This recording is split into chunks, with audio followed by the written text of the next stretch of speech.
Hi, I'm Moby Smart Cat, and today we talk little about the Samsung Galaxy X foldable smartphones. Samsung is making good progress on its foldable Galaxy X smartphone.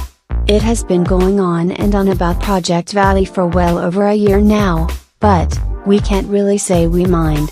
The idea that foldable display tech is finally here, and almost within end-user reach is enough to get any tech enthusiast excited, the long wait being the only real problem.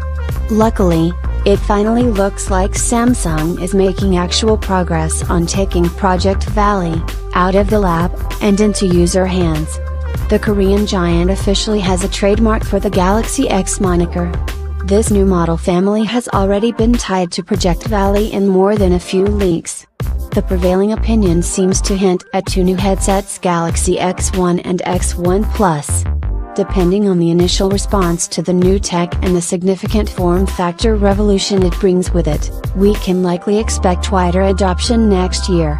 And if Samsung doesn't come through, LG has already hinted at a pretty similar roadmap on its end. So, one way or another, we will be getting a taste of foldable display tech. That's all for now. For more news, stay tuned. If you like the video, like and subscribe for more. And be sure to leave a comment down below. Bye.